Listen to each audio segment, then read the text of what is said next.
저녁 노을이 짙게 깔린 남대문 시장은 수천 개의 전구가 불을 밝히며 낮과는 또 다른 활기를 띠기 시작했다. 퇴근길, 직장인들과 관광객들, 그리고 삶의 냄새가 짙게 밴 상인들의 목소리가 뒤엉켜 거대한 소리의 강을 이루고 있었다. 강지연은 이 소란스러움이 싫지 않았다. 오히려 일종의 해방감마저 느끼고 있었다. UDT 사단장이라는 무거운 계급장을 잠시 내려놓고 낡은 청바지와 회색 후드티 차림으로 인파 속에 섞여 있는 지금 이 순간이 그녀에게는 1년 만에 찾아온 진정한 휴식이었다. 그녀는 뜨거운 김이 뿜어져 나오는 한 떡볶이 노점 앞에 멈춰섰다. 맵고 달콤한 냄새가 코끝을 자극했다. 허름하지만 정갈해 보이는 가게 안쪽에는 백발이 성성한 할머니가 홀로 분주하게 움직이고 있었다. 지연이 막 주문을 하려던 참이었다. 육중한 그림자 몇 개가 가게 입구를 막아섰다. 굵은 금목걸이를 한 사내를 필두로 딱 보기에도 시장의 분위기와는 어울리지 않는 검은 정장 차림의 사내 대여섯 명이었다. 그들은 가게 안으로 거침없이 들어와 좁은 테이블 하나를 차지하고 앉았다. 리더로 보이는 사내는 다리를 꼬고 앉아 있으시개로 이를 쑤시며 거만하게 주위를 둘러보았다. 그의 시선이 구석에서 묵묵히 설거지를 하고 있는 할머니에게 향했다. 그는 입에 물고 있던 이쑤시개를 바닥에 탁 뱉으며 입을 열었다.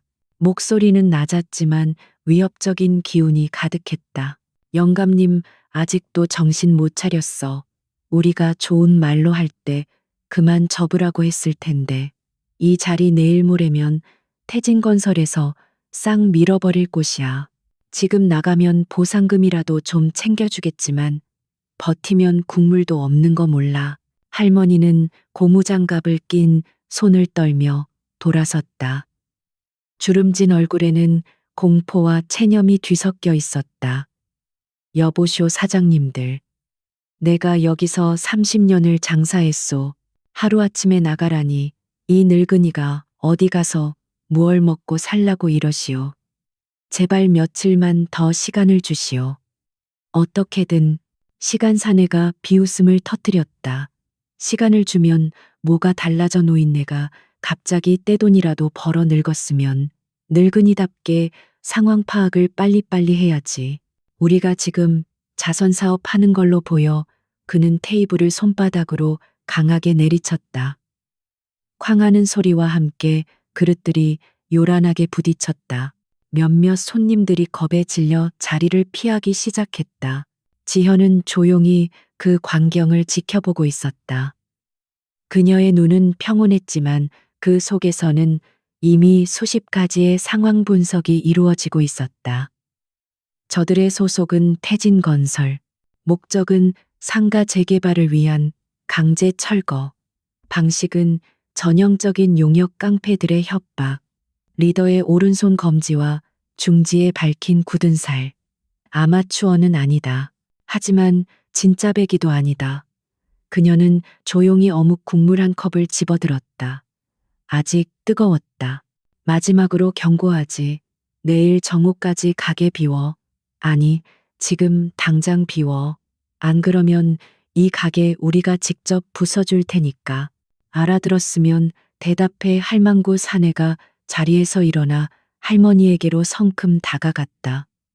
그의 손이 할머니의 어깨를 거칠게 밀치려던 순간이었다. 그의 손목이 공중에서 멈췄다. 강철 같은 힘이 그의 팔을 붙잡았다. 사내는 놀라서 고개를 돌렸다. 언제 다가왔는지 모를 후드티 차림의 젊은 여자가 자신을 무표정하게 바라보고 있었다. 그 손 안 치우지. 지연의 목소리는 차분했지만 시장의 소음을 뚫고 그의 귓속에 명확하게 밝혔다.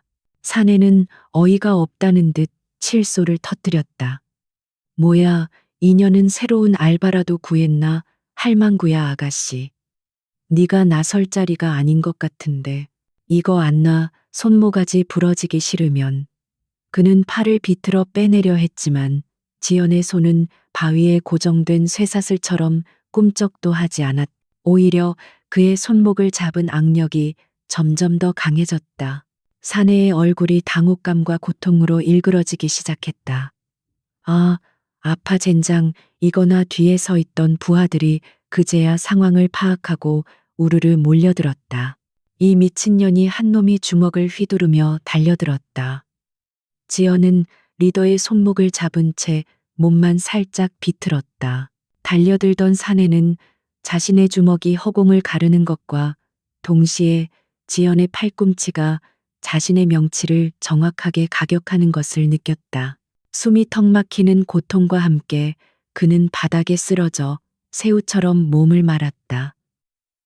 모든 것이 순식간에 일어났다. 지연은 여전히 리더의 손목을 잡고 있었다. 리더는 겁에 질린 눈으로 부하가 쓰러지는 것을 보았다. 그리고 다시 지현을 보았다. 여자의 눈이 아니었다. 그것은 먹잇감의 급소를 정확히 노리는 맹수의 눈 혹은 목표물을 조준하는 저격수의 차가운 렌즈였다. 그는 본능적인 공포를 느꼈다. 너 뭐야? 어르신께 사과해. 그리고 당장 꺼져. 지연은 힘을 더 주었다. 우드득 기분 나쁜 소리와 함께 사내의 손목뼈가 어긋나는 감각이 전해졌다. 끄악, 사내의 입에서 비명이 터져 나왔다. 그는 고통을 이기지 못하고 무릎을 꿇었다. 다른 부하들이 흉기를 꺼내려 하거나 망설이는 사이 지연은 이미 움직이고 있었다. 그녀는 리더를 방패 삼아 앞으로 밀치며 남은 4명의 중심으로 파고들었다. 한 놈이 휘두른 맥주병을 피하며 손난로 목젖을 가격했다. 컥 하는 소리와 함께 놈이 쓰러졌다. 다른 놈의 발길질을 팔뚝으로 막아내고 즉시 무릎으로 복부를 걷어찼다. 마지막 2놈은 서로 부딪히며 허우적거렸다. 지연은 그들의 관자놀이를 정확하게 양손으로 가격했다. 단 10초. 건장한 성인 남성 6명이 바닥에 쓰러져 신음하고 있었다. 시장은 물을 끼얹은 듯 조용해졌다. 지연은 후드의 먼지를 가볍게 털어내며 일어섰다. 그녀는 고통으로 의식조차 희미해진 리더에게 다가갔다. 그는 부러진 손목을 부여잡고 겁에 질린 눈으로 그녀를 올려다보고 있었다. 지연은 그의 멱살을 잡아 자신과 눈을 맞추게 했다. 태진건설이라고 했나? 너희 사장한테 똑똑히 전해. 이 가게 다시 한번 건드리면 그땐 내 손목이 아니라 내 사장 목을 비틀어 버릴 테니까. 그녀의 목소리는 얼음장처럼 차가웠다. 그녀는 사내를 바닥에 내던지고는 충격에 빠진 할머니에게 다가갔다. 괜찮으십니까? 할머니. 그녀의 목소리는 언제 그랬냐는 듯 다시 평온을 되찾아 있었다. 할머니는 떨리는 손으로 지연의 팔을 붙잡았다. 아가씨, 아가씨, 고맙소. 정말 고맙소. 하지만 저 사람들, 무서운 사람들이요. 태진건설은. 걱정 마세요. 다시는 못 올 겁니다. 지연은 할머니의 손을 부드럽게 잡아주었다. 그때였다. 무리 중 한 놈이, 아마도 고통이 덜했던 놈이 깨진 맥주병 조각을 들고 비틀거리며 일어섰다. 그는 지연의 등 뒤에서 소리쳤다. 이게 같은 년이. 지연은 돌아보지 않았다. 그녀는 그저 옆으로 한 걸음 비켜섰을 뿐이다. 사내는 자신의 추진력을 이기지 못하고 그대로 노점의 뜨거운 어묵탕 속으로 얼굴을 처박았다. 끔찍한 비명소리가 시장 안에 울려 퍼졌다. 지연은 미간을 살짝 찌푸렸다. 시끄럽군. 그녀는 쓰러진 사내의 뒷목을 잡아 그대로 기절시켰다. 이제 시장은 완벽한 정적에 휩싸였다. 지연은 지갑에서 두꺼운 지폐 몇 장을 꺼내 할머니의 손에 쥐어주었다. 깨진 그릇들 값입니다. 그리고 오늘은 이만 장사 접으시는 게 좋겠어요. 할머니는 아무 말도 못한 채 고개만 끄덕였다. 지연은 다시 후드를 눌러쓰고 인파 속으로 유유히 사라졌다. 시장을 벗어난 지연은 근처 골목길로 들어섰다. 그녀는 벽에 기대어 짧은 한숨을 내쉬었다. 모처럼의 휴가였다. 조용히 떡볶이나 먹고 들어가려던 계획은 완전히 틀어졌다. 그녀는 주머니에서 군용보안 스마트폰을 꺼냈다. 일반 상점에서는 절대 팔지 않는 오직 특수부대 지휘관에게만 지급되는 물건이었다. 그녀는 단축번호 1번을 길게 눌렀다. 신호음이 2번 울리기도 전에 상대방이 전화를 받았다. 단결. 사단장님 김민준 중위입니다. 휴가 중이신데 웬일이십니까? 군기가 바짝 든 그러나 지연에게는 익숙하고 편안한 목소리가 들려왔다. 김민준 중위 그녀가 가장 신임하는 부하이자 UDT 최고의 정보 분석가였다. 김중위. 휴가 중에 미안하군. 지금 내 위치로 즉시 와줘야겠어. 비공식적인 임무다. 지연의 목소리는 다시 사단장 강지연의 그것으로 돌아와 있었다. 그리고 오는 길에 태진건설이라는 회사에 대해 알아봐. 특히 최근 진행 중인 재개발 사업과 그들의 문제 해결 방식에 대해서. 태진건설 말입니까? 알겠습니다. 지금 즉시 자료 수집 시작하겠습니다. 30분 내로 도착하겠습니다. 단결. 통화가 끊겼다. 지현은 폰을 다시 주머니에 넣었다. 그녀는 차가운 밤 공기를 깊게 들이마셨다. 그녀의 눈이 어둠 속에서 형형하게 빛났다. 휴가는 끝났다. 아니, 어쩌면 지금부터가 그녀의 진짜 휴가일지도 몰랐다. 그녀가 다시 골목을 나섰을 때 멀리서 경찰 사이렌 소리가 희미하게 들려오고 있었다.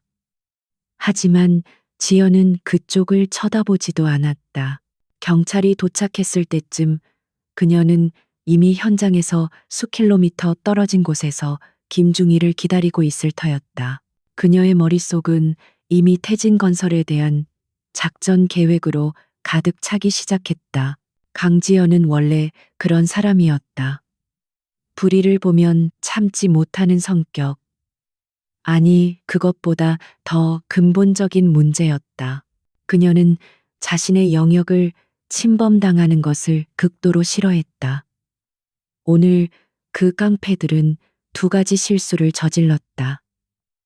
첫째, 약자를 건드렸다.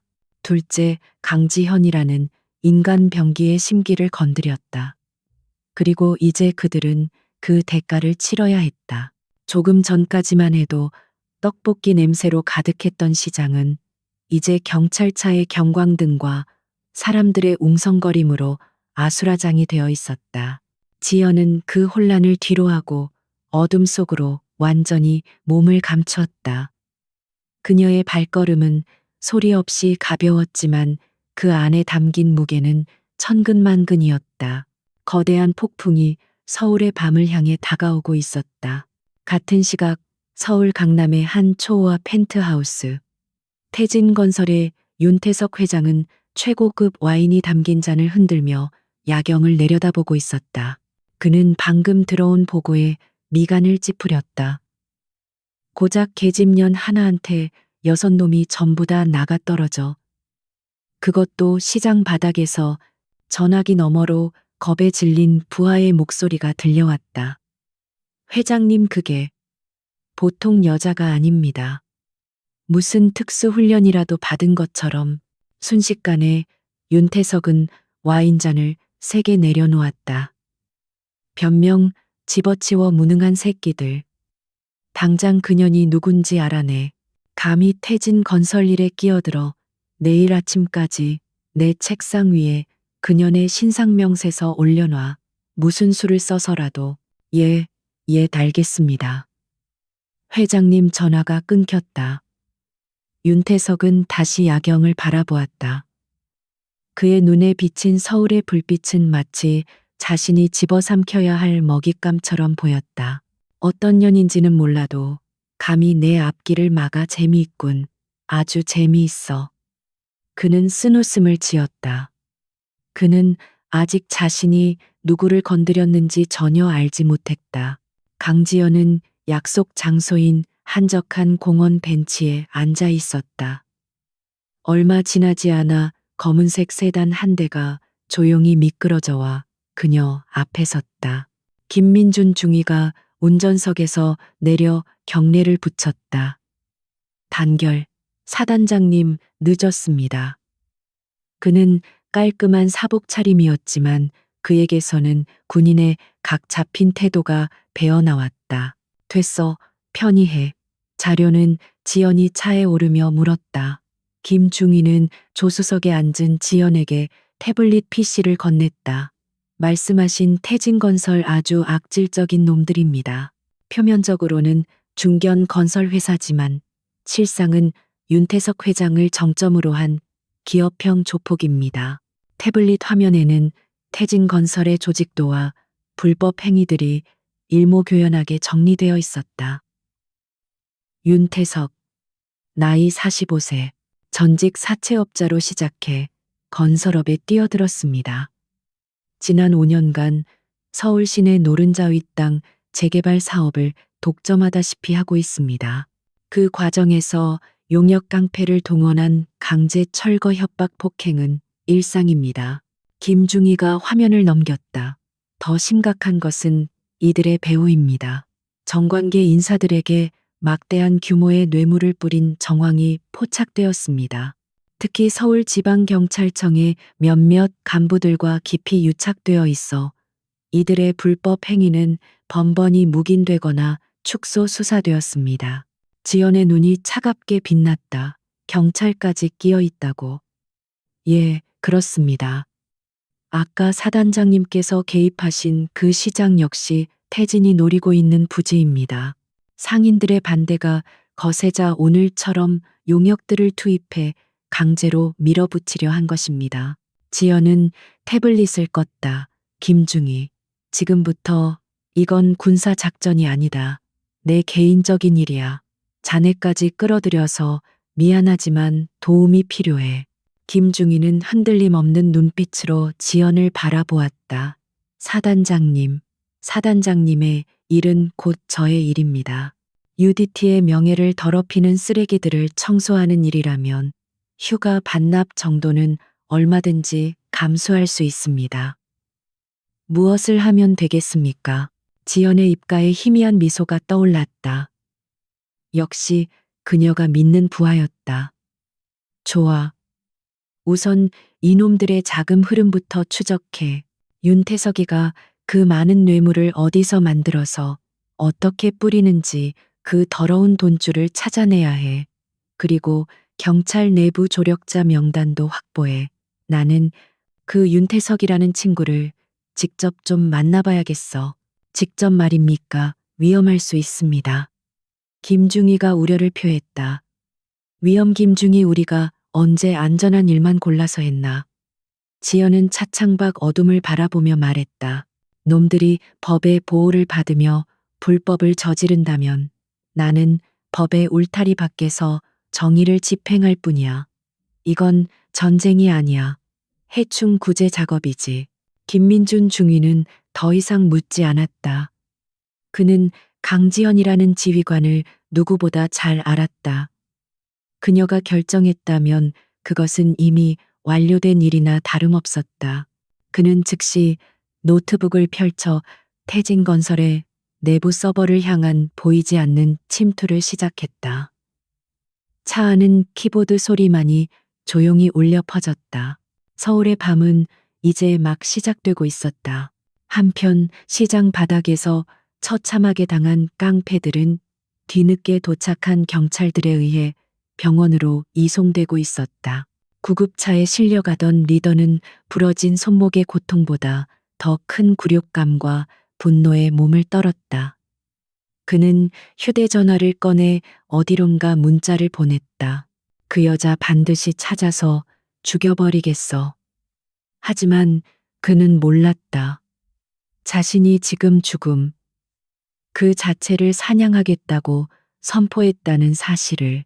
그 시각 강지연은 김중희가 운전하는 차를 타고 태진건설 본사 건물이 보이는 한강변에 멈춰섰다.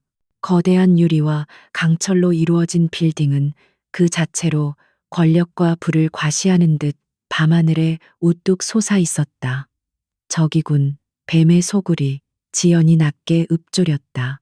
예, 맞습니다. 윤태석은 최상층 펜트하우스에 거주하며 사무실로도 사용하고 있습니다. 보안이 삼엄합니다. 지연은 빌딩을 유심히 관찰했다. 그녀의 눈은 건물의 구조 보안 카메라의 위치 경비 인력의 동선까지 낱낱이 분석하고 있었다. 보안이 삼엄하다고 그건 외부인에게나 해당되는 말이겠지. 그녀는 마치 성을 공략하는 장수처럼 저 거대한 요새의 가장 취약한 지점을 찾고 있었다. 그녀의 전쟁은 이미 시작되었다. 시장 바닥에 낭자한 아수라장은 경찰 사이렌 소리가 가까워지면서 새로운 국면을 맞이했다. 순찰차 2대가 요란한 불빛을 깜빡이며 도착했고, 늦은 밤임에도 불구하고 호기심에 찬 구경꾼들이 모여들기 시작했다. 차에서 내린 경찰관들은 그러나 현장의 참혹함에 비해 놀랍도록 침착했다. 아니, 오히려 귀찮음이 역력한 표정이었다. 그들은 쓰러져 신음하는 검은 정장의 사내들과 박살난 노점집기들을 건성으로 훑어볼 뿐이었다. 아이고, 이게 다 무슨 일이야. 누가 좀 도와줘요. 부러진 손목을 부여잡은 리더가 고통스럽게 외쳤지만 경찰 중 하나는 미간을 찌푸리며 다가왔다. 당신들 태진 건설 사람들이지. 또 여기서 행패 부린 거야. 말했잖아. 조용히 처리하라고. 이렇게 시끄럽게 만들면 우리도 곤란해져. 그의 목소리에는 피해자를 대하는 동정심이 아니라 이를 망친 공범을 질책하는 듯한 짜증이 섞여 있었다. 아니, 박 경사, 그게 아니라. 어떤 미친년이. 리더가 다급하게 변명하려 했지만 박 경사라는 자는 손을 내저으며 그의 말을 끊었다. 됐고, 병원부터 가. 깽감 물어줄 테니까. 그리고 목격자들 다들 못 봤지. 그냥 술 취한 사람들끼리 싸운 거야.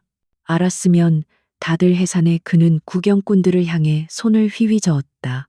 할머니는 이 모든 광경을 망연자실한 표정으로 바라보고 있었다. 자신을 구해준 그 아가씨는 이미 사라진 뒤였고 이제 남은 것은 자신을 협박하던 깡패들과 그들을 비호하는 경찰들 뿐이었다. 박 경사는 할머니에게 다가와 수첩을 꺼내는 신용을 했다.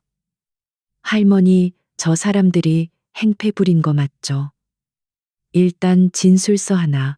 그때 그의 무전기에서 치직거리는 소리가 났다. 박 경사, 서장님 호출이다. 당장 본서로 복귀해. 현장은 다른 팀에 넘기고. 박 경사는 기다렸다는 듯이 수첩을 닫았다. 아이씨, 알겠습니다. 복귀합니다. 그는 할머니를 쳐다보지도 않고 획 돌아섰다. 여긴 대충 정리하고 저놈들 병원으로 이송해. 나머진 내일 처리하자고. 경찰들은 부상당한 태진건설 직원들을 구급차에 태우는 것을 돕는 둥, 마는 둥 하더니 현장 보존이나 증거 수집은 전혀 하지 않은 채 서둘러 자리를 떴다. 명백한 직무유기이자 태진건설과의 유착 관계를 노골적으로 드러내는 행태였다. 멀리서 이 모든 것을 지켜보던 김민준 중위의 차 안에서 강지연은 차가운 눈으로 꺼져가는 경찰차의 불빛을 응시했다. 예상대로군. 저들은 한 통속이야. 지연이 낮게 말했다. 김중희는 노트북 화면을 가리켰다. 방금 현장에 출동했던 경찰은 남대문 경찰서 소속 박철민 경사입니다. 태진건설로부터 정기적으로 상납을 받아온 정황이 포착되었습니다. 서장이라는 자도 마찬가지입니다. 그들의 비호 아래 태진이 이런 불법 철거를 자행할 수 있었던 겁니다. 윤태석. 그놈은 지금쯤 보고를 받았겠군. 지연의 말대로였다. 태진건설 본사 펜트하우스에서 윤태석 회장은 막 보고를 받은 참이었다. 부러진 손목에 깁스를 한 리더가 그의 앞에 고개를 조아리고 있었다. 회장님, 죄송합니다. 하지만 그 여자는 정말 괴물이었습니다. 눈 깜짝할 사이에 저희가 닥쳐. 윤태석은 마시던 위스키 잔을 테이블에 세게 내려놓았다. 얼음이 부딪히는 날카로운 소리가 방 안에 울렸다. 고작 여자 하나한테 프로라는 놈들이 6이나 당해 심지어 경찰에 신원 조회도 안 돼 이게 말이나 된다고 생각해. 그는 분노로 얼굴이 붉게 달아올라 있었다. 그게 박 경사 말로는 CCTV에도 제대로 찍힌 게 없고 지문 하나 남기지 않았다고 합니다. 마치 유령처럼 사라졌다고. 유령이 서울 한복판에 유령이 돌아다녀 무능한 새끼들. 윤태석은 재떨이를 집어던졌다. 재떨이가 벽에 부딪혀 산산조각 났다. 그 여자 때문에 지금 시장 바닥 민심이 흉흉해졌어. 당장 내일 모레 시작해야 할 철거 작업에 차질이 생겼다고. 이게 다 얼마짜리 손해인 줄 알아. 그는 잠시 숨을 고르며 방안을 서성였다. 그의 눈에는 단순한 분노가 아니라 자신의 계획이 틀어지는 것에 대한 조바심이 깃들어 있었다. 좋아, 아마추어 깡패 새끼들로는 안 되겠군. 전문가를 불러야겠어. 그는 인터폰을 눌러 비서를 호출했다. 박 형사, 지금 당장 내 사무실로 오라고 해. 10분쯤 지났을까. 펜트하우스의 육중한 문이 열리고 한 사내가 들어섰다.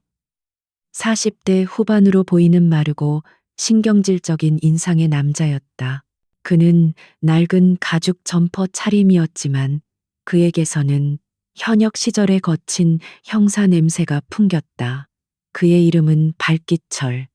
전직 서울지방경찰청 강력계 형사였지만 불법 도박 및 뇌물수수 혐의로 불명예 퇴직한 후 윤태석의 수족이 되어 더러운 일들을 처리해주고 있었다. 부르셨습니까, 회장님? 발기철은 윤태석에게 깍듯하게 고개를 숙였지만 그 눈빛은 여전히 교활하게 빛나고 있었다. 박 형사 일이 좀 꼬였어. 윤태석은 자초지종을 설명했다. 여자 하나가 나타나 자신의 부하들을 모조리 박살냈고 경찰도 손을 못 쓰고 있다는 이야기였다. 발기철은 코웃음을 쳤다.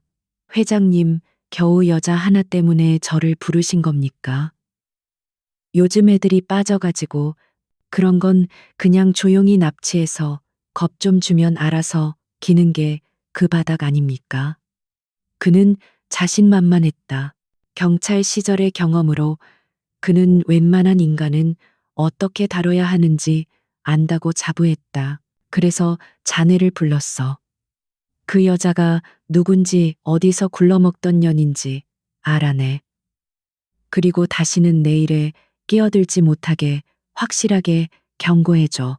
너무 시끄럽게 만들지는 말고. 알아들었나? 염려 마십시오. 회장님, 내일 이맘때쯤이면 그 여자가 울면서 회장님께 싹싹 비는 꼴을 보시게 될 겁니다. 발기철은 비열한 미소를 지으며 사무실을 나섰다. 윤태석은 그제야 안심이 되는 듯 깊은 한숨을 내쉬었다. 그는 발기철의 수완을 믿었다. 깡패들과는 달리 그는 법의 안과 밖을 교묘하게 넘나들며 상대를 파멸시키는 방법을 아는 자였다. 감히 나 윤태석의 심기를 건드려 내년이 누구든 내일이면 이 바닥에서 사라지게 될 거다. 그는 다시 위스키 잔을 채웠다. 한편 강지연과 김민주는 이미 안전가옥으로 이동해 있었다. 군 정보부에서 비상시를 대비해 운영하는 민간 아파트였다. 사단장님, 방금 전 윤태석이 움직이기 시작했습니다. 박기철이라는 자를 호출했습니다. 김중희가 태진건설 내부 CCTV를 해킹해 얻어낸 영상을 재생하며 말했다. 화면 속에는 박기철이 윤태석에게 고개를 숙이는 모습이 선명하게 잡혔다. 박기철, 전직 경찰. 별명은 독사. 재직 시절에도 강압수사와 비리로 악명이 높았습니다. 현재는 윤태석의 사냥개 노릇을 하고 있습니다. 아마 사단장님을 찾아내 처리하라는 명령을 받은 것 같습니다. 사냥개라, 좋아. 사냥개가 주인을 물 수도 있다는 걸 가르쳐 줘야겠군. 지연은 태블릿으로 박기철의 신상 정보를 훑어보았다. 이자가 나를 찾는데 얼마나 걸릴 것 같나. 그의 경찰 인맥을 총동원하겠죠. 하지만 사단장님의 신원은 군 최고 등급 기밀입니다. 민간에서는 절대 조회할 수 없습니다. 아마 시장 주변 CCTV를 샅샅이 뒤져 동선을 추적하려 할 겁니다. 그럼 미끼를 던져주지. 지현이 자리에서 일어났다. 내가 지금부터 혼자 움직이겠네. 놈이 나를 쉽게 찾을 수 있도록. 김중희는 여기서 태진의 자금 흐름을 계속 추적해 특히 윤태석의 비자금 창고를 찾아내. 그게 놈의 숨통을 끊을 비수가 될 거야. 사단장님 혼자서는 위험합니다.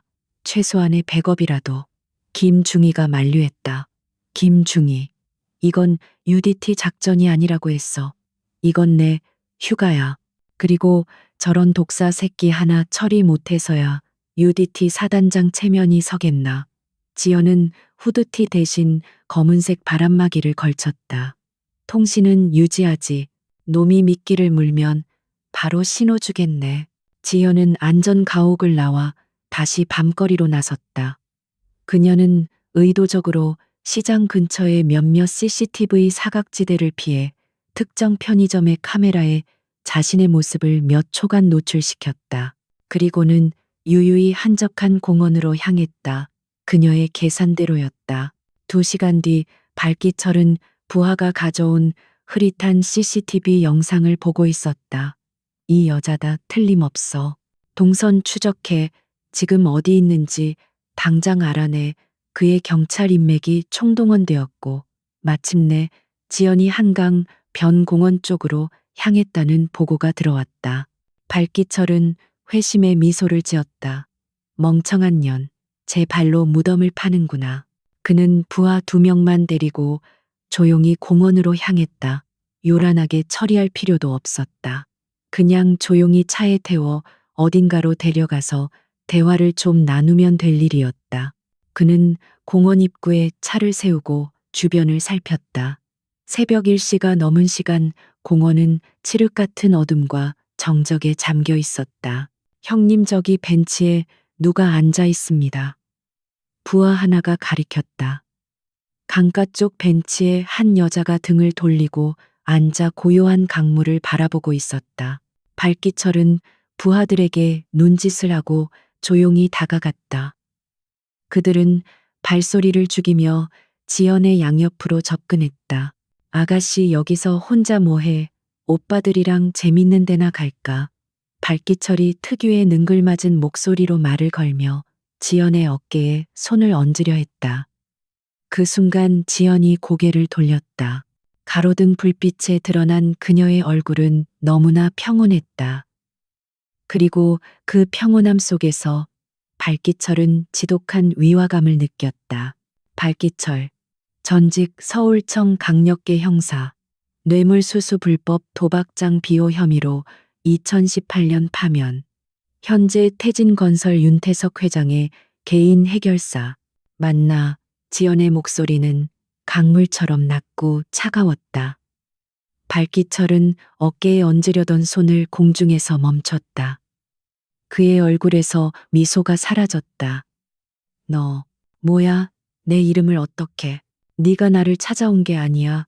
내가 너를 기다린 거지. 지연은 천천히 자리에서 일어났다. 그녀는 발기철보다 머리 하나는 더 작았지만 그녀에게서 뿜어져 나오는 위압감은 발기철을 압도했다. 윤태석이가 경고하라고 보냈나 시장에 그 할머니처럼 이 인연이 당황한 발기철이 본색을 드러내며 소리쳤다. 잡아 양옆에 있던 부하들이 동시에 지연에게 달려들었다. 그러나 그들은 자신들이 무엇을 상대하는지 몰랐다. 지연은 몸을 숙이며 오른쪽 놈의 다리를 걸어 넘어뜨렸다. 동시에 왼쪽 놈이 휘두른 주먹을 팔꿈치로 받아치며 손목을 꺾어버렸다. 악 비명이 터져 나왔다. 넘어진 놈이 일어나기도 전에 지연은 그의 가슴을 발로 밟아 제압했다. 모든 것이 단 3초 만에 일어났다. 발기철은 얼어붙었다. 시장에서 들었던 보고가 과장이 아니었다. 이건 인간의 움직임이 아니었다. 경고는 내가 하지 발기철. 지연이 발기철에게 한 걸음 다가갔다.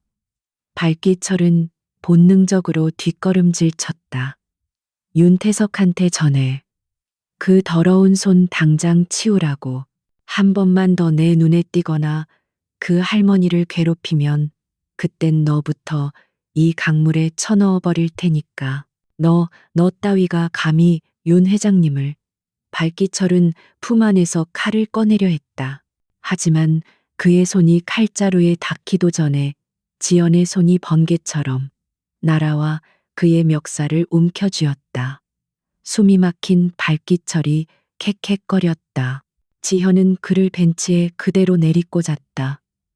낡은 벤치가 굉음과 함께 부서졌다. 윤태석이는 썩은 동아줄이야. 그 줄 끊어지면 제일 먼저 떨어지는 게 누굴 것 같아. 바로 너 같은 놈이야. 내가 그 줄 아주 깔끔하게 잘라줄게. 그러니 꺼져. 지연은 그를 바닥에 내팽개쳤다. 발기철은 부러진 갈비뼈를 부여잡고 공포에 질린 눈으로 지연을 바라보았다. 그는 수많은 범죄자들을 상대해봤지만 이런 종류의 공포는 처음이었다. 저것은 분노가 아니었다. 그것은 완벽한 통제하에 있는 절대적인 힘의 현신이었다. 가자. 발기철은 부하들을 부추길 생각도 못하고 비틀거리며 차를 향해 도망쳤다. 지현은 도망가는 그들의 뒷모습을 말없이 지켜보았다. 그녀는 주머니 속 통신기를 눌렀다. 김중희, 2차 경고 실패. 놈들이 내 경고를 무시할 거다. 다음 단계로 넘어가지. 플랜 B, 외과 수술을 시작한다. 펜트하우스로 돌아온 발기철은 공포에 떨며 윤태석에게 보고했다. 회장님, 저 여자 보통이 아닙니다. 괴물입니다. 우리 일에서 손 떼야 합니다. 윤태석은 발기철의 나약한 모습에 격분했다. 시끄러워 고작 계집 하나한테 겁먹고 와서 헛소리야. 내 놈도 그놈들하고 똑같아. 다 꺼져. 윤태석은 발기철을 내쫓고 다시 혼자 남았다. 그는 이제 분노를 넘어 불안감을 느끼기 시작했다. 일이 자신의 통제를 벗어나고 있었다. 감히 나를 협박해. 내가 누군지 몰라. 좋아. 네가 괴물이면 나는 괴물을 잡는 사냥꾼을 부르면 그만이지. 그는 휴대전화를 들어 비밀스러운 번호를 눌렀다. 그가 부를 수 있는 최악의 카드였다. 나 윤태석이다. 처리할 쓰레기가 하나 생겼다. 대가는 원하는 대로 주지. 그의 눈이 광기로 번들거렸다. 안전 가옥으로 돌아온 강지연의 얼굴은 얼음장처럼 차가웠다. 그녀의 눈에서는 휴가를 즐기던 민간인의 여유는 완전히 사라지고 적진 한가운데 떨어진 특수부대 지휘관의 날카로운 안광만이 번뜩였다. 그녀는 바람막이를 벗어던지며 노트북 앞에서 밤을 새우고 있던 김민준 중위를 향해 말했다. 경고는 끝났어. 놈들은 내 말을 귓등으로도 듣지 않을 거다. 김민준 중위는 모니터에서 눈을 떼지 않은 채 대답했다. 이미 확인했습니다. 사단장님, 발기철이 복귀한 직후 윤태석은 정체불명의 번호로 통화를 시도했습니다. 대포폰이었지만 교신 내용을 복원해 보니 청소부를 고용하는 내용이었습니다. 아마도 전문 킬러나 용병을 부른 것 같습니다. 그의 손가락이 쉴 새 없이 키보드를 두드렸다. 지연은 창밖의 어두운 도시를 내려다보며 말했다. 예상했던 바야. 썩은 뿌리가 생각보다 깊어. 단순한 깡패 집단이 아니야. 권력과 유착된 거대한 범죄 카르텔이지. 그녀는 결심한 듯 돌아섰다. 이건 더 이상 개인적인 경고나 훈계로 끝날 일이 아니다. 이건 작전이다. 내 개인적인 작전. 그녀의 목소리에는 한치의 망설임도 없었다. 김중희, 지금부터 자네는 나의 미션 컨트롤이다. 자네의 전장은 이 사이버 공간이야. 적의 심장부로 침투해 윤태석의 모든 것을 파헤쳐. 자금 흐름, 비자금, 내역, 뇌물 장부 연결된 모든 정관계 인사들. 하나도 빠짐없이 명령 숙지했습니다. 김중희의 눈이 빛났다. 태진건설의 방화벽은 일반 기업 수준이 아닙니다. 상당한 전문가가 구축한 것으로 보입니다. 하지만 뚫지 못할 벽은 아니죠. 그는 이미 몇 시간째 태진의 보안 시스템과 보이지 않는 전쟁을 벌이고 있었다. 그리고 마침내 시스템의 가장 취약한 균열을 찾아냈다. 좋아. 나는 현장에서 움직이겠다. 디지털 증거만으로는 저 뱀의 대가리를 자를 수 없어. 결정적인 물증놈들이 발뺌할 수 없는 물리적인 증거가 필요해. 지연은 벽에 걸린 도시지도를 바라보았다. 그녀의 머릿속은 이미 UDT의 특수작전 계획도처럼 정교하게 구획되고 있었다. 박기철, 저 독사놈부터 다시 밟아주지.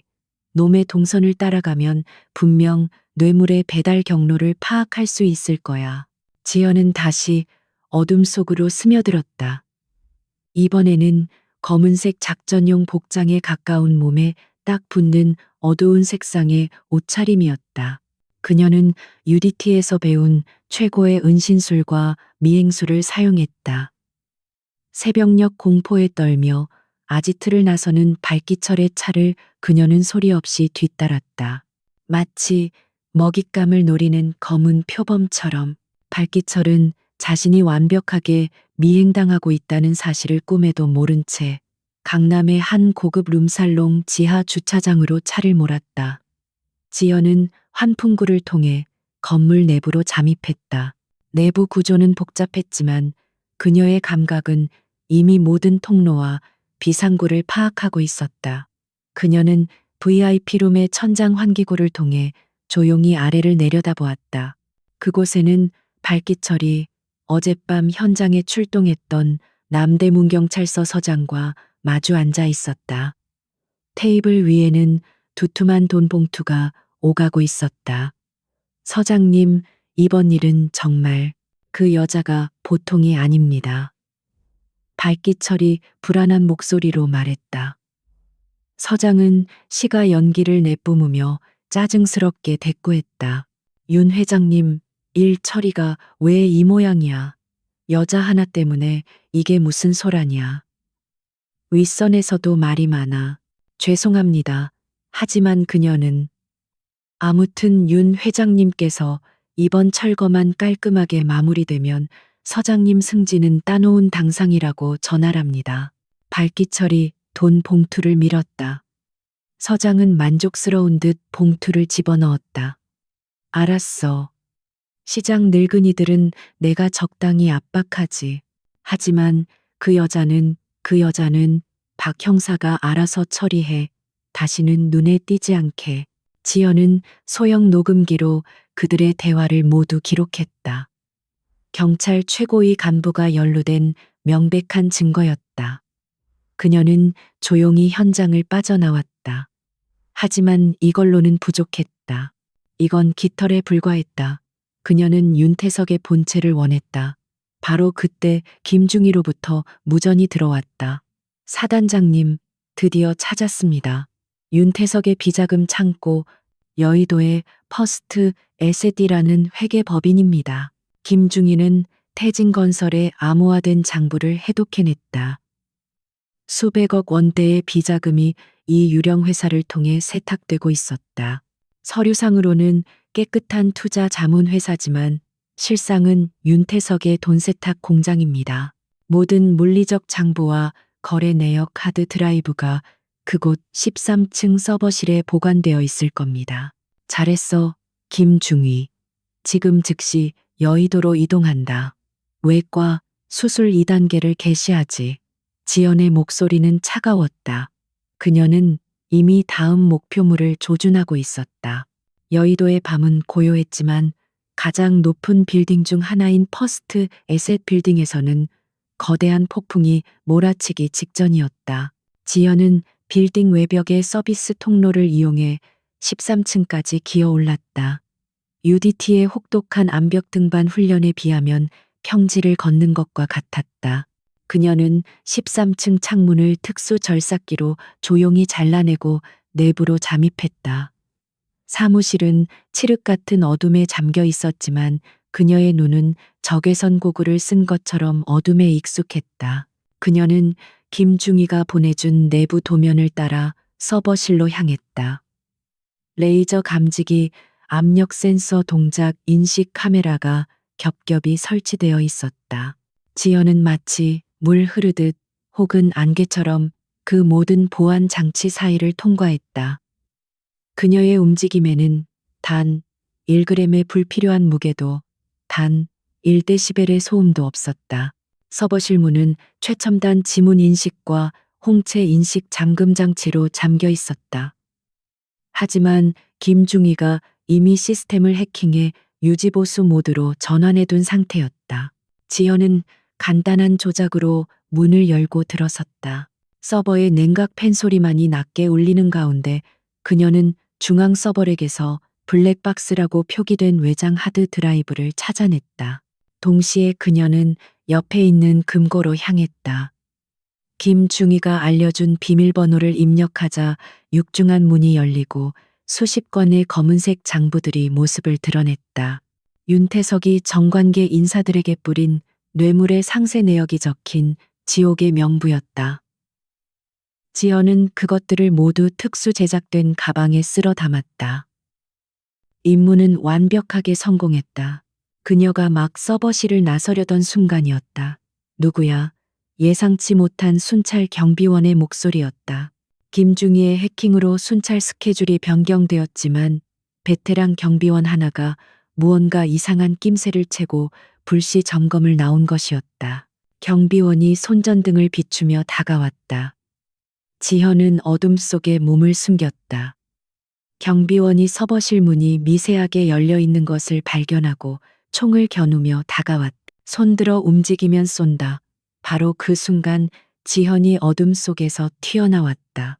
그녀는 총을 쏘려는 경비원의 손목을 꺾어 제압하고 다른 손으로는 목의 경동맥을 정확히 눌러 순식간에 의식을 잃게 만들었다. 그녀는 경비원이 다치지 않도록 조심스럽게 바닥에 눕혔다. 미안하군. 하지만 이건 정의를 위한 일이야.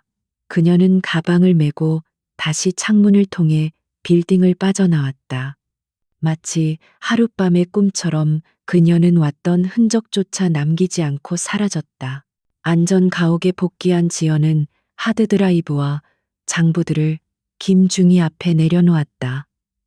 김중희는 흥분을 감추지 못하며 하드드라이브를 노트북에 연결했다. 이럴 수가. 사단장님, 이건 단순한 비자금 장부가 아닙니다. 모니터에는 충격적인 내용들이 떠오르기 시작했다. 그것은 시장 재개발을 넘어 서울시 전체의 주요 기반 시설 사업에 대한 거대한 비리 커넥션이었다. 윤태석은 단순한 건설업자가 아니라 정치권의 검은 돈을 세탁하고 관리하는 금고지기였던 것이다. 시장 상인들을 쫓아내려던 것도 그 자리에 거대한 불법 도박 카지노를 포함한 복합 리조트를 건설하려는 더 큰 계획의 일부였다. 이제야 퍼즐이 맞춰지는군. 지연이 차갑게 말했다. 놈들이 왜 그렇게 필사적으로 그 늙은 할머니를 쫓아내려 했는지. 그 가게가 바로 그 거대한 계획의 마지막 알박기 장소였던 거야. 그녀의 주먹이 분노로 하얗게 떨렸다. 저들은 단순히 땅을 빼앗으려 한 게 아니었어. 도시 전체를 자신들의 범죄 소굴로 만들려 한 거다. 김중희도 침통한 표정으로 보고했다. 윤태석이 고용한 청소부의 신원도 파악되었습니다. 코드명 고스트, 전직 북한 특수부대 출신으로 현재는 국제적으로 활동하는 1급 암살자입니다. 윤태석이 그를 부른 것은 사단장님을 제거하기 위함입니다. 아마 지금쯤 서울로 잠입했을 겁니다. 지연은 창밖으로 서서히 밝아오는 여명을 바라보았다. 그녀의 휴가는 이제 돌이킬 수 없는 전쟁이 되었다. 상대는 썩어빠진 경찰 조직, 거대한 자본을 가진 범죄 카르텔, 그리고 최정의의 암살자까지 동원했다. 좋아, 고스트라. 요령 사냥은 우리 UDT의 전문 분야지. 그녀는 김중희에게 명령했다. 김중희, 확보한 모든 증거를 분류하고 백업해. 그리고 가장 신뢰할 수 있는 언론사와 검찰 내부의 진짜 아군을 찾아.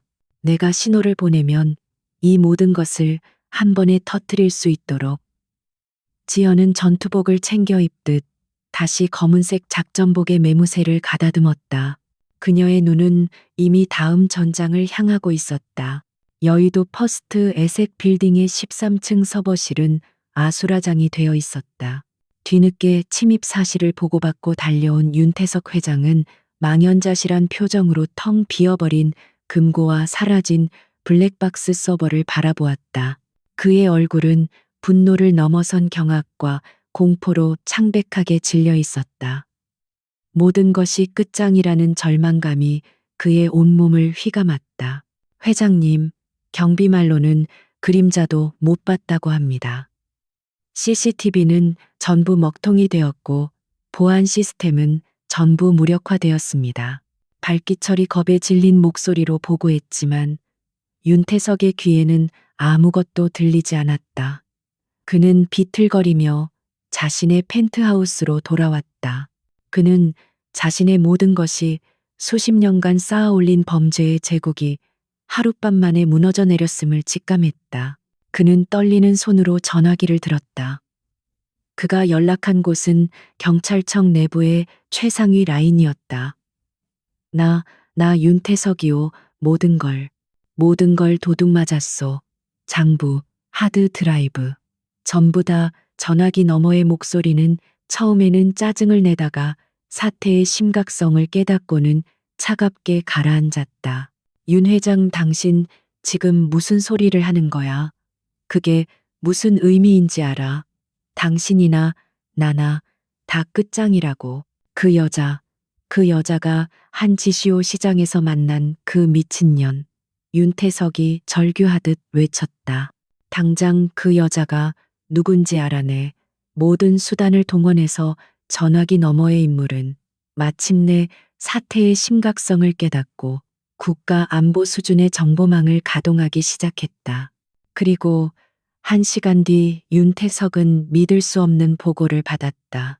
그의 휴대전화로 전송된 한 장의 프로필 사진과 신상, 명세, 강지현.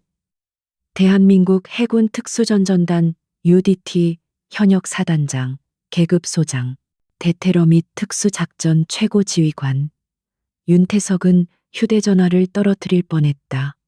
고작 시장 바닥의 여자, 성가신 방해꾼 정도로 여겼던 상대가 국가 최정예 특수부대의 현역 사단장이었다.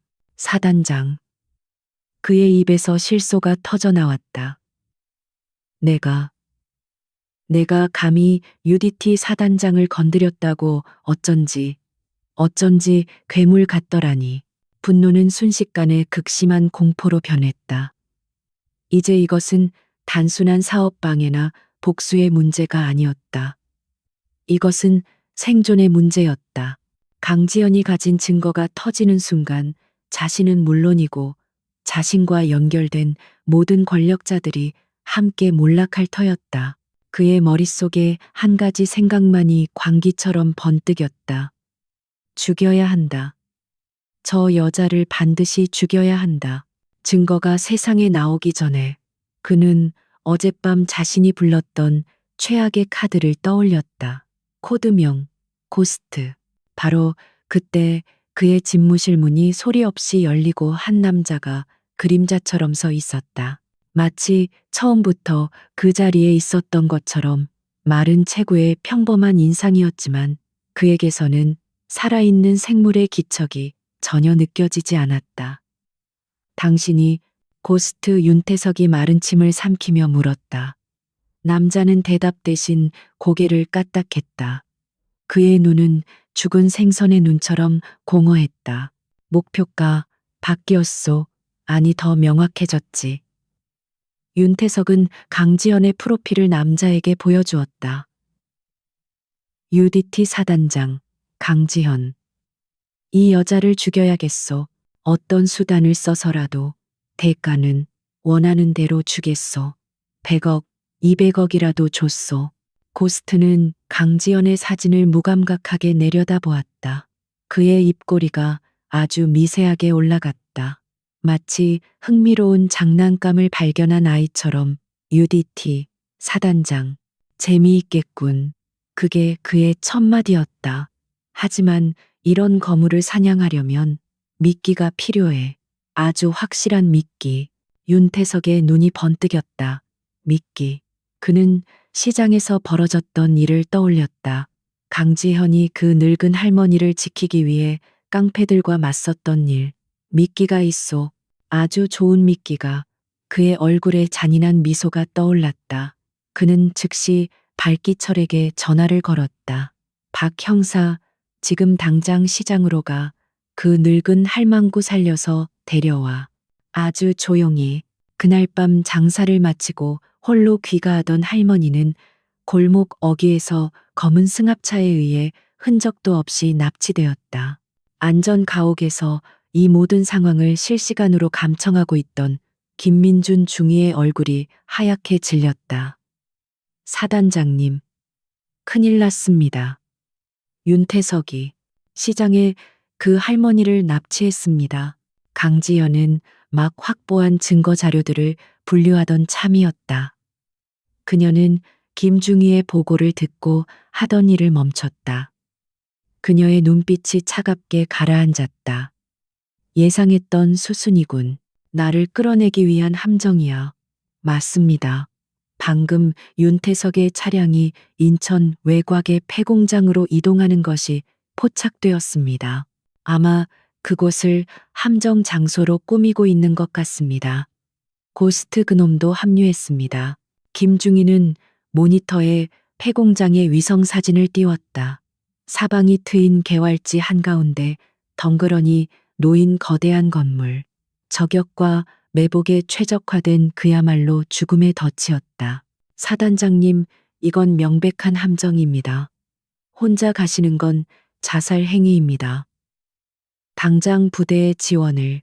안 돼. 지연이 단호하게 그의 말을 끊었다. 이건 내 개인적인 작전이라고 했어.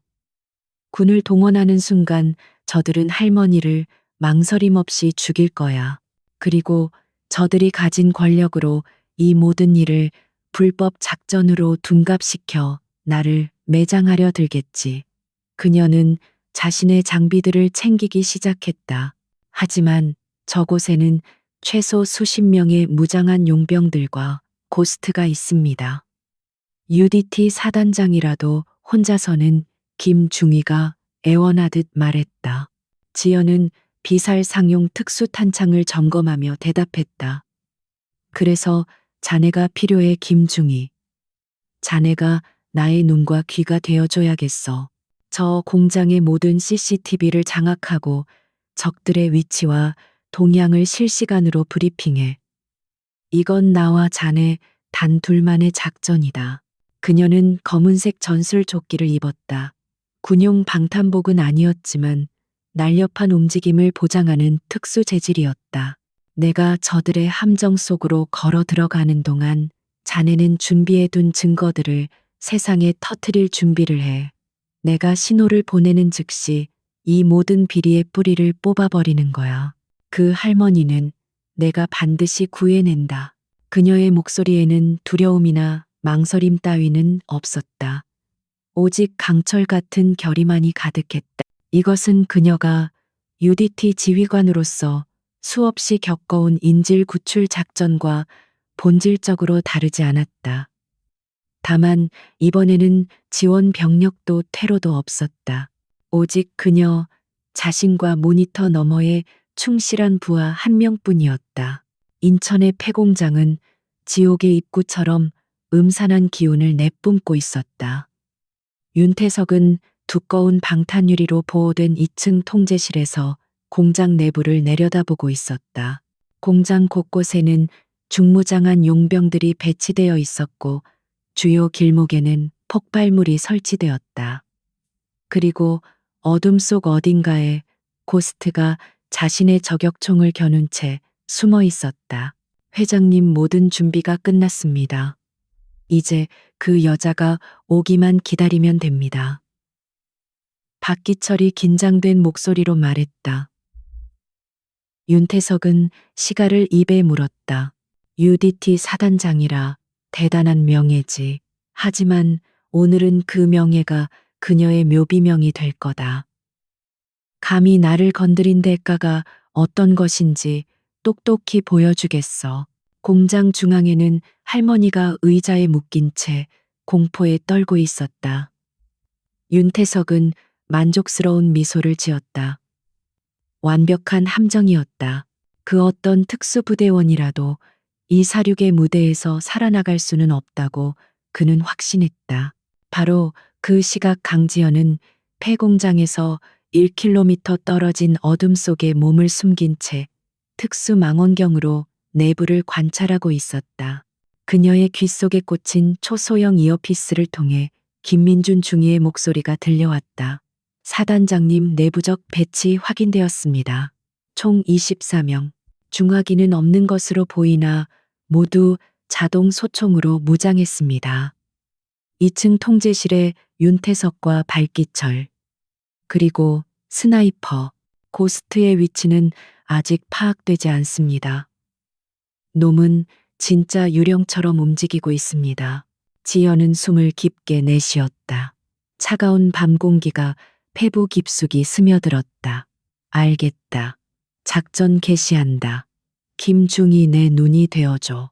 그리고 만약 내가 30분 내로 신호를 보내지 않으면 망설이지 말고 모든 자료를 터뜨려. 이건 명령이다. 사단장님, 명령이다. 김중희. 지연은 통신을 잠시 끊고 폐공장을 향해 첫걸음을 내디뎠다. 그녀의 모습은 어둠 속으로 완전히 녹아들었다.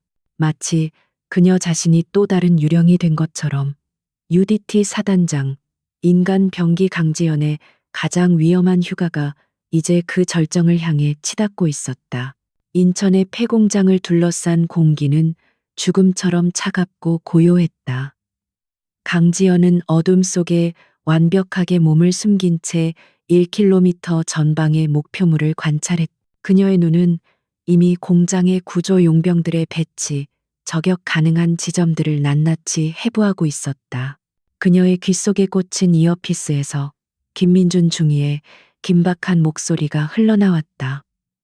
사단장님, 공장 내부 열 감지 스캔 완료했습니다.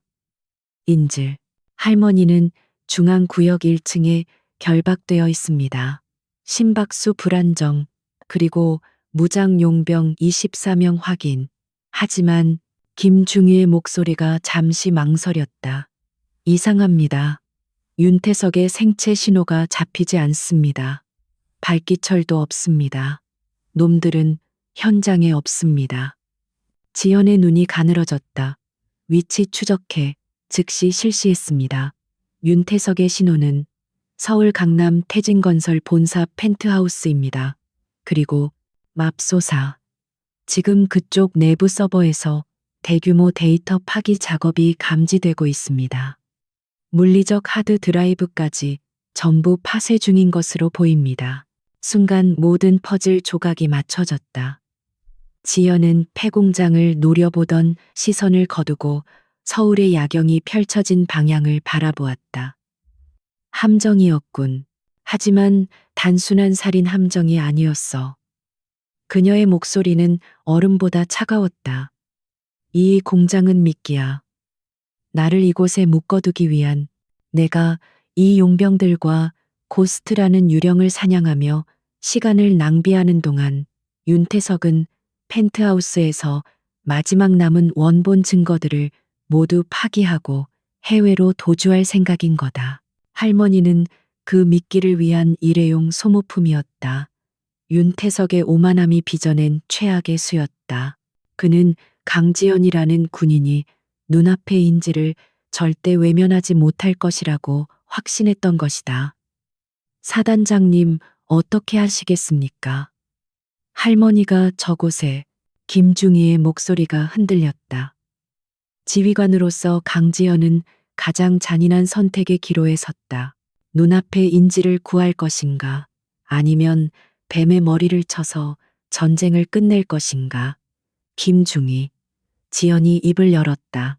그녀의 목소리는 다시금 UDT 사단장의 그것으로 돌아와 있었다. 자네의 임무는 지금부터 할머니의 수호천사가 되는 것이다. 공장의 모든 통신망과 전력 시스템을 해킹해 내가 신호를 보내면 저곳을 암흑천지로 만들고 내부 통신을 마비시켜 놈들이 인질에게 접근하지 못하도록 최대한 교란해. 사단장님은 설마 나는 뱀의 머리를 치러 간다. 지연은 망설이지 않았다. 윤태석의 강철 요새로 가지. 놈이 모든 증거를 없애기 전에 그녀는 공장을 향해 조용히 접근했다. 이것은 구출 작전이 아니었다. 이것은 더 큰 목표를 위한 기만 작전이었다. 그녀는 소음기 달린 권총으로 외곽 경비 2명을 소리 없이 제압했다. 그녀는 그들의 무전기를 챙기고 그들이 설치해둔 예비 폭약 시사를 회수했다. 그리고 그것을 공장의 주 전력 공급 장치와 통신 중계기에 설치했다. 김중희, 30초 뒤 기폭한다. 기폭과 동시에 공장 내부의 모든 조명을 최대치로 전멸시키고 사이렌을 울려 놈들의 시선과 청각을 모두 빼앗아. 알겠습니다. 30초 카운트. 지연은 이미 공장에서 수백 미터를 벗어나 자신의 차량으로 복귀하고 있었다. 그녀는 차에 오르며 이어피스의 기폭 스위치를 눌렀다. 지금이다. 다음 순간 인천 외곽의 폐공장이 거대한 폭음과 함께 섬광에 휩싸였다. 광주 전력 장치가 폭발하며 일대는 암흑에 잠겼다가 곧이어 비상 전력이 들어오며 김중희가 조작한 대로 모든 조명이 미친 듯이 전멸하기 시작했다. 적의 침입이다. 전원 1층으로 통신이 안 돼. 고스트님, 어디 계십니까? 용병들의 혼란스러운 외침이 지연이 챙긴 무전기를 통해 희미하게 들려왔다. 고스트는 아마도 이 혼란 속에서 침입자를 찾기 위해 더욱 깊은 어둠 속으로 숨어들었을 터였다. 그들은 자신들의 사냥감이 이미 전장을 이탈했다는 사실을 까맣게 몰랐다. 지연의 차는 총알처럼 서울을 향해 질주했다. 김중희 상황 보고에 혼란 그 자체입니다. 놈들은 사단장님이 내부로 침투한 줄 알고 수색조를 편성했습니다. 할머니는 아직 안전합니다. 놈들의 관심은 온통 침입자에게 쏠려 있습니다. 좋아, 계속 교란해. 내가 윤태석의 목을 따는 순간 저들은 지휘 체계를 잃고 무너질 거다. 새벽 3시 태진건설 본사 빌딩은 그 이름처럼 거대한 강철 요새처럼 어둠 속에 우뚝 솟아 있었다. 사단장님 예상대로입니다. 윤태석이 1급 비상 경계령을 내렸습니다. 빌딩 전체가 봉쇄되었습니다. 모든 출입문은 펜트하우스에서 직접 통제하고 엘리베이터는 작동을 멈췄습니다. 걸어서 올라가기엔 시간이 없어 지연이 빌딩 하부의 서비스 터널 입구에 멈춰섰다. 방법을 찾아 중앙 통제 시스템으로 부족합니다. 놈이 물리적으로 시스템을 분리시켰습니다. 하지만 잠깐 화물용 엘리베이터, 지하 4층 자재 반입구에 있는 화물용 승강기는 독립된 기계식 라인을 사용합니다. 제가 그 제어 시스템에만 접근할 수 있다면 길을 열어 지연은 이미 환풍구를 뜯고 지하 4층으로 잠입하고 있었다. 땀과 먼지로 뒤범벅이 된 그녀는 거대한 화물용 승강기 앞에 섰다. 30초 드리겠습니다. 사단장님, 30초간 수동으로 문을 열겠습니다. 그 후에는 다시 자동으로 잠깁니다. 김중희의 다급한 목소리와 함께 육중한 쇠문이 굉음을 내며 열리기 시작했다. 지연은 틈이 벌어지자마자 안으로 몸을 굴렸다. 그녀는 승강기 천장의 비상구를 열고 케이블을 타고 오르기 시작했다. UDT의 수직 침투 훈련이 다시 한번 빛을 발하는 순간이었다. 그녀는 층마다 배치된 경비들을 피해 엘리베이터 통로의 어둠을 타고 조용히 그리고 신속하게 상승했다. 마침내 그녀는 최상층 펜트하우스 바로 아래층인 49층의 기계실에 도착했다. 김중희, 놈의 위치는 펜트하우스 집무실 50층입니다. 그곳에서 발기철과 함께 증거 파쇄를 감독하고 있습니다. 경비 인력 4명이 집무실 입구를 지키고 있습니다. 알겠다. 지금부터 통신을 최소화한다. 적진에 돌입한다. 지현은 49층 비상계단으로 나왔다. 펜트하우스로 통하는 유일한 길목이었다. 그곳에는 예상대로 검은 정장을 입은 경호원들이 삼엄하게 경비를 서고 있었다. 그들은 용병들과는 다른 정예 경호 인력이었다. 하지만 지연에게는 훈련용 마네킹과 다를 바 없었다. 그녀는 소리 없이 그림자 속에서 나타났다. 첫 번째 경호원의 목을 팔로 감아 경동맥을 압박해 기절시켰다. 그가 쓰러지는 소리를 듣고 두 번째 경호원이 돌아보는 순간 지현은 이미 그의 등 뒤에서 팔꿈치로 척추를 가격했다. 컥 비명조차 지르지 못하고 그가 무너졌다. 남은 두 명은 동시에 총을 뽑아들었다. 누구냐 하지만 그들의 총구는 허공을 향했다. 지연은 이미 그들의 발밑을 파고들어 한 명의 다리를 걸어 넘어뜨리고 다른 한 명의 총을 든 손목을 꺾어버렸다. 뼈가 부러지는 소리와 함께 총이 바닥에 떨어졌다. 지현은 마지막 남은 자의 턱을 손바닥으로 올려쳐 뇌진탕을 일으켰다. 단 15초, 4명의 엘리트 경호원이 전투 불능 상태가 되었다. 지연은 그들의 무기를 확인하고는 거들떠보지도 않았다. 그녀는 마침내 윤태석의 집무실로 통하는 티타늄 합금으로 만들어진 거대한 문 앞에 섰다. 강철 요새의 마지막 관문이었다. 김중희의 목소리가 다시 들려왔다. 사단장님, 그 문은 내부에서만 열 수 있습니다. 저의 해킹으로도 불가능합니다. 지연은 문을 가만히 바라보았다. 그리고는 옆에 있던 경호원의 시신에서 무전기를 집어들었다. 그녀는 잠시 목소리를 가다듬고 발기철의 불안하고 다급한 목소리를 완벽하게 흉내냈다. 회장님 큰일 났습니다. 그 여자가 여기입니다. 49층 경호팀이 전멸. 뭐뭐라고 문 너머에서 윤태석의 경악에 찬 목소리가 들려왔다. 그리고 잠시 후 철컥하는 소리와 함께 육중한 티타늄 문이 열리기 시작했다. 문틈으로 공포에 질린 윤태석과 발기철의 얼굴이 드러났다. 그들은 문을 연 것이 자신들의 죽음이라는 것을 깨달았다. 티타늄, 합금으로 만들어진 육중한 문이 지옥의 아가리처럼 천천히 열렸다. 문틈 사이로 드러난 것은 강지연이 완벽하게 흉내냈던 발기철의 다급한 목소리가 아니었다. 그곳에는 피와 먼지로 얼룩진 그러나 지독할 정도로 침착하고 냉정한 사냥꾼의 눈빛이 서 있었다. 윤태석과 발기철은 자신들이 제 발로 재앙을 불러들였음을 깨닫고 얼어붙었다. 들어와. 들어왔어. 전연이 여기까지. 발기철이 공포에 질려 비명을 질렀다. 윤태석은 본능적으로 책상 뒤로 물러나며 고함을 쳤다. 뭐해, 이 새끼들아. 당장 전연을 쏴 죽여. 펜트하우스 집무실 안쪽 윤태석의 개인 비서실과 연결된 문에서 마지막까지 남아있던 그의 최측근 경호원 3명이 권총을 뽑아들고 쏟아져 나왔다. 그들은 49층에서 당한 동료들과는 차원이 다른 윤태석의 마지막 보루였다. 그들의 총구가 일제히 지연을 향해 불을 뿜었다. 탕탕탕탕 총성이 50층 펜트하우스를 찢을 듯이 울렸다. 하지만 지연은 이미 그 자리에 없었다. 그녀는 문이 열리는 그 찰나의 순간 이미 방 안으로 몸을 굴린 뒤였다.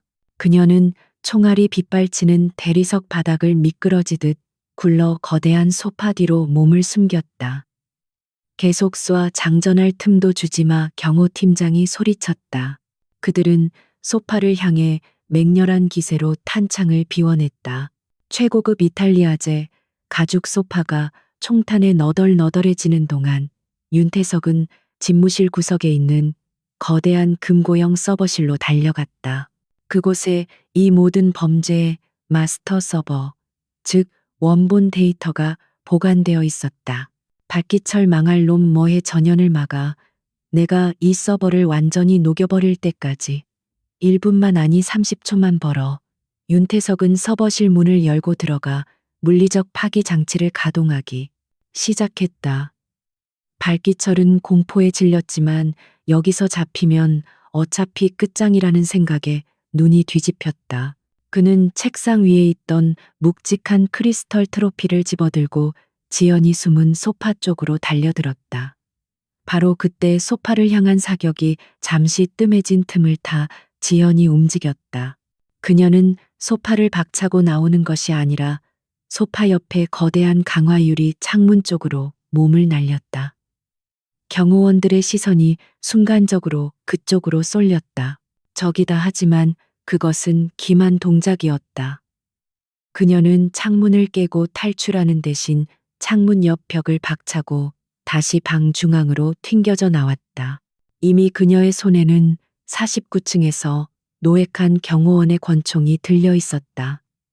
탕탕 그녀의 총알은 살상을 목적으로 하지 않았다. 첫 번째 총알은 한 놈의 어깨를 스쳤고 두 번째 총알은 다른 놈의 무릎을 정확히 가격했다.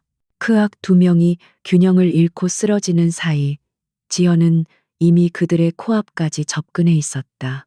남은 두 명이 당황하며 총구를 돌리려 했지만 지연의 움직임은 그들의 반응 속도를 초월했다. 그녀는 한 놈의 총을 든 팔을 꺾어 올리며 그대로 그의 턱을 팔꿈치로 가격했다. 우두둑 끔찍한 소리와 함께 목뼈가 어긋난 놈이 쓰러졌다. 마지막 남은 경호팀장은 공포에 질려 뒷걸음질치며 방아쇠를 당겼다. 철컥. 탄창이 비어 있었다. 그의 눈에 절망이 어렸다. 지연은 그에게 다가가 손날로 목덜미를 내리쳐 깔끔하게 기절시켰다. 모든 것이 30초도 채 걸리지 않았다. 집무실은 다시 정적에 휩싸였다. 그때였다. 죽어 이 미친년아. 발기철이 크리스털 트로피를 머리 위로 치켜들고 지연의 등 뒤에서 덮쳐왔다. 지연은 돌아보지도 않았다. 그녀는 그저 몸을 살짝 비틀었을 뿐이다. 발기철은 자신의 공격이 허공을 가르는 것과 동시에 지연의 강철 같은 팔꿈치가 자신의 명치를 강타하는 것을 느꼈다. 억숨이 막힌 발기철이 바닥에 쓰러져 개구리처럼 헐떡였다. 지연은 쓰러진 그의 위에서 차가운 눈으로 그를 내려다보았다. 내가 경고했을 텐데. 그녀는 망설임 없이 그의 남은 쪽 팔목을 발로 밟았다. 아, 발기철의 처절한 비명이 펜트하우스에 울려 퍼졌다. 이제 방해꾼은 모두 사라졌다. 지연은 서버실 문을 바라보았다. 안에서 무언가 타는 냄새와 함께 치익하는 소리가 들려오고 있었다. 윤태석이 서버를 물리적으로 파괴하고 있었다. 늦었어. 늦었다고 이년아, 네가 가진 건 전부 사본일 뿐이야. 원본은 이제 사라진다. 서버실 문이 안에서 잠기기 시작했다. 하지만 지연은 자신이 폐공장에서 챙겨온 것을 잊지 않고 있었다. 시사소량과 기폭장치. 그녀는 서버실 문의 디지털 잠금 장치에 시사를 정교하게 부착했다. 김중이 들리나 놈의 마지막 발악이다. 그녀는 안전거리로 물러나며 기폭 장치를 눌렀다. 쾅. 펜트하우스의 강화 유리가 진동할 정도의 폭음과 함께 경고했던 서버실 문이 종이장처럼 구겨지며 날아갔다.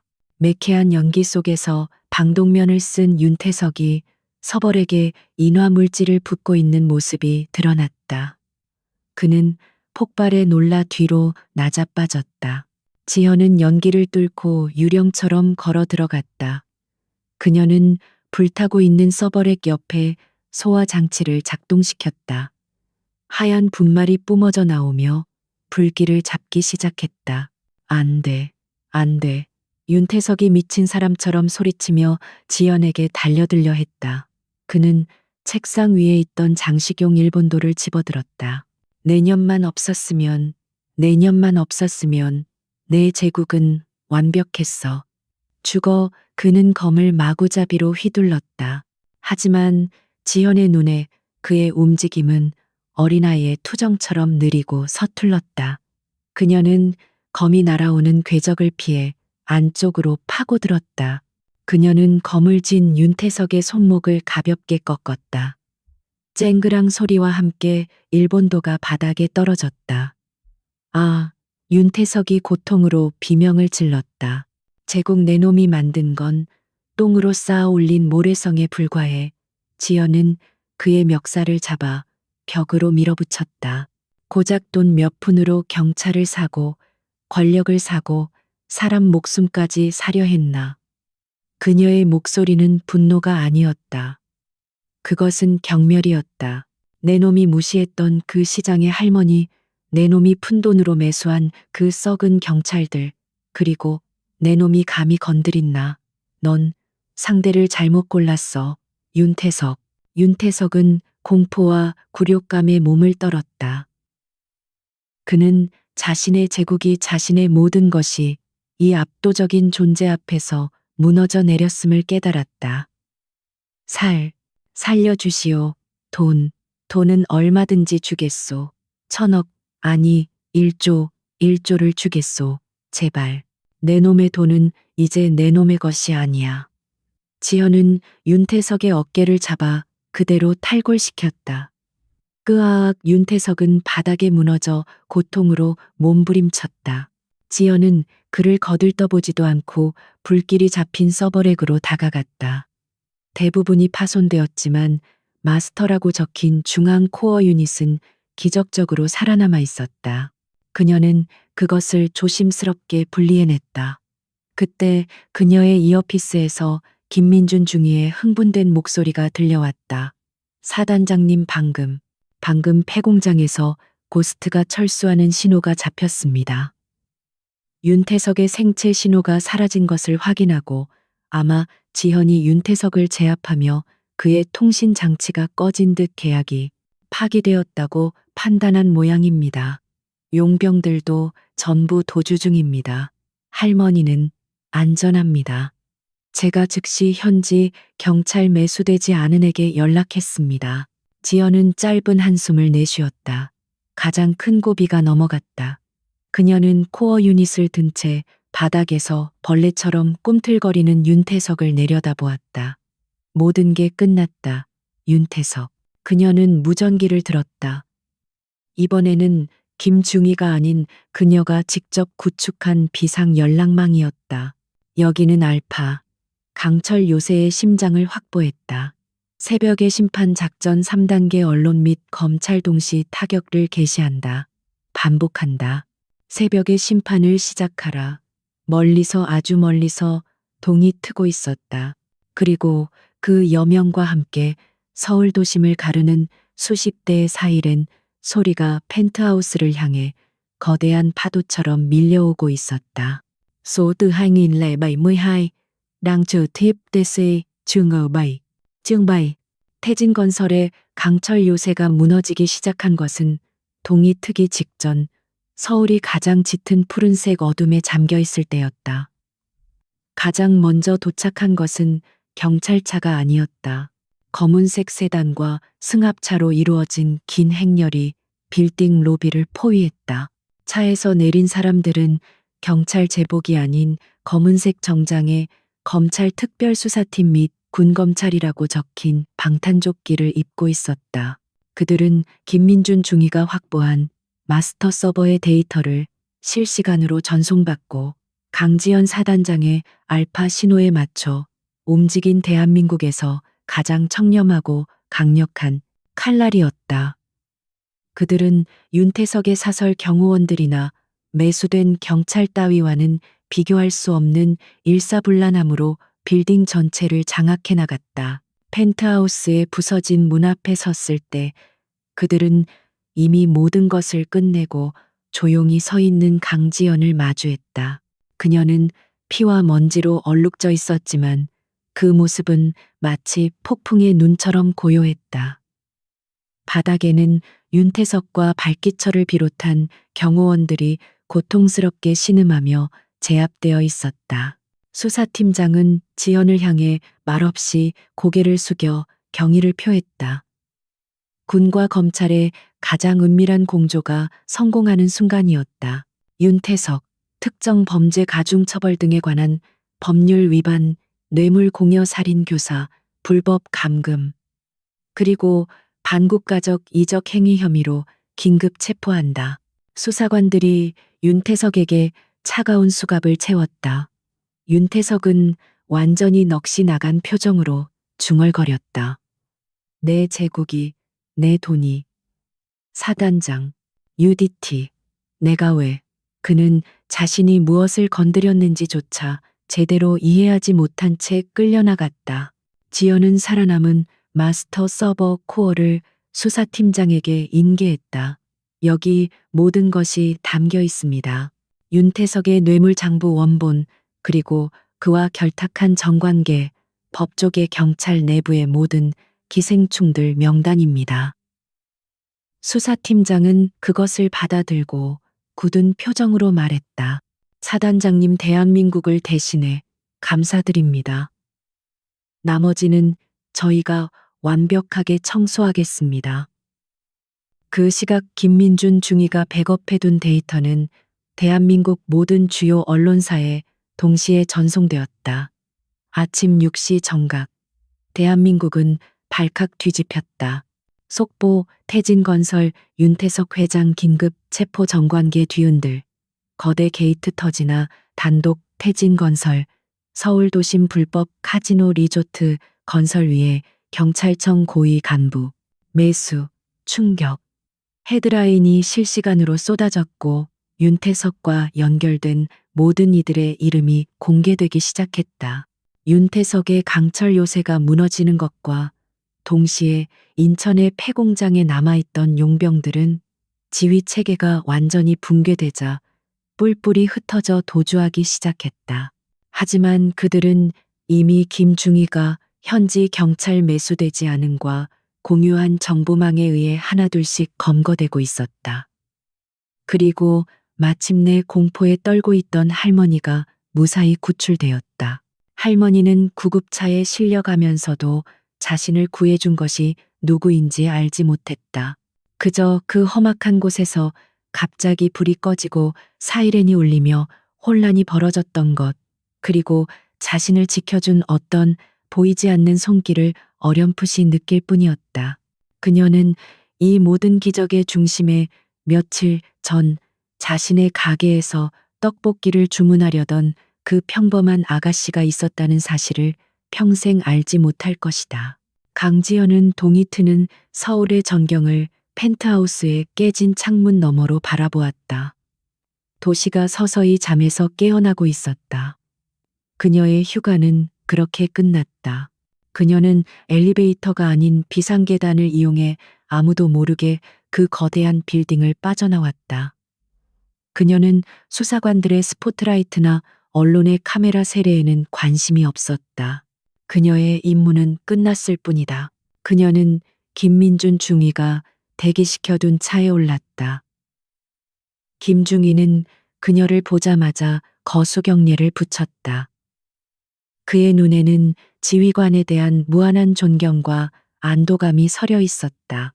사단장님 무사하셔서 다행입니다. 할머니는 안전하게 병원으로 이송되었습니다. 잘했어, 김중희. 지연이 피곤한 목소리로 짧게 대답했다. 자네가 없었다면 불가능한 작전이었어. 아닙니다. 저는 그저 사단장님의 눈과 귀가 되었을 뿐입니다. 차는 조용히 서울 도심을 빠져나가 그녀가 속한 세계 동해안의 UDT 기지를 향해 달리기 시작했다. 며칠 뒤 대한민국은 여전히 태진 게이트의 후폭풍에 휩싸여 있었다. 수십 명의 고위 공직자와 경찰 간부들이 줄줄이 구속되었고 윤태석의 범죄 제국은 뿌리째 뽑혀나갔다. 남대문 시장의 그 작은 떡볶이 가게는 기적적으로 철거 위기를 모면하고 다시 평화로운 일상을 되찾았다. 같은 시각 동해안의 UDT 기지, 강지연은 전투복으로 갈아입고 사단장 집무실에 서 있었다. 그녀의 책상 위에는 이번 비공식 작전에 대한 기밀 보고서가 놓여 있었지만 그녀는 그것을 읽는 대신 창밖의 거친 파도를 바라보고 있었다. 그녀의 휴가는 끝났지만 그녀의 훈련은 끝나지 않았다. 사단장님 몸은 좀 괜찮으십니까? 김민준 중위가 따뜻한 커피를 들고 들어왔다. 지연은 커피를 받아들고 희미하게 미소 지었다. 휴가 한번 요란하게 보냈군. 며칠간 잠을 못 잤더니 온몸이 쑤시는군. 그녀의 말에는 농담기가 섞여 있었지만 그녀의 눈은 여전히 바다 저편에 보이지 않는 위협을 경계하고 있었다. 김중희가 물었다. 그들은 자신들을 무너뜨린 것이 누구인지 영원히 모르겠죠. 지연은 커피를 한 모금 마셨다. 우리가 하는 일이 그런 일이지. 어둠 속에서 빛을 지키는 일. 이름도 명예도 필요 없어. 그저 우리가 지켜야 할 것을 지켜내면 되는 거야. 그녀는 다시 바다를 바라보았다. 파도는 쉼없이 해안을 때리고 있었다. 마치 세상의 불의와 부조리가 끊임없이 밀려오는 것처럼. 하지만 강지연은 알고 있었다. 그 파도가 아무리 거세도 자신과 같은 이들이 굳건히 서 있는 한 이 땅의 정의는 결코 무너지지 않을 것임을. 그녀의 눈빛이 다시금 UDT 사단장의 강인한 빛을 되찾았다. 김중희 다음 훈련 스케줄 보고에 그녀의 진짜 훈련은 그리고 그녀의 진짜 전쟁은 이제 다시 시작이었다.